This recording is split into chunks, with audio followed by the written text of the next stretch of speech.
I must say I've not been in touch with the family. I just got in from Japan, and all of this hit me as a big shock. So I'm still in shock by the whole thing, and I'm just calling to let you know that, you know, Whitney's music will live on powerfully, and I love her very much, and we all are starting to sing our prayers. So, Narada, how did you get the news? Where were you? How did you get the news that she I was actually in a bathtub myself, way up north in Northern California, taking time out, and not able to receive any phone calls. I had a little transistor radio, and on the radio station, there was a very casual kind of announcement that she had died. I didn't believe it. So then I had to just stay patient on the radio, and then sure enough, it was true. So I drove back yesterday, which is Sunday, and I was asked to do ABC television, NBC television, and then just kind of talk about my relationship with her, because my relationship with Whitney has always been stellar. She's absolutely gorgeous and beautiful, and one of the greatest singers we've ever known.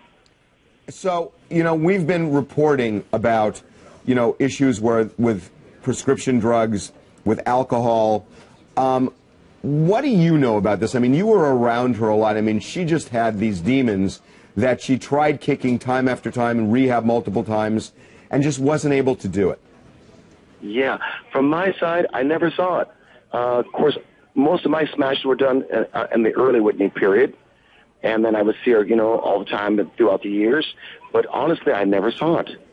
So that's what's kind of a. I mean, I know. How do you explain that? I mean, how can somebody compartmentalize themselves so where they're, you know, in and out of rehab, having, you know, problems? You know, when you think about it, when you see her on stage, when she's sweating profusely, and there have been times when she's almost been, you know, difficult to understand, where her singing's been off.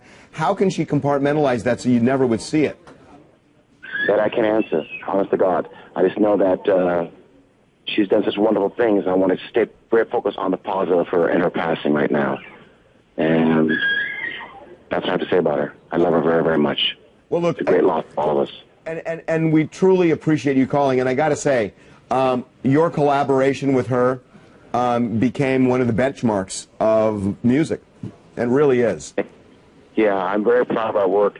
And she had a lot of joy, a lot of spirit. That's why when you listen to those records even now, you know, they never die. They're as fresh now as they were then, because there's so much joy and heart in the recordings.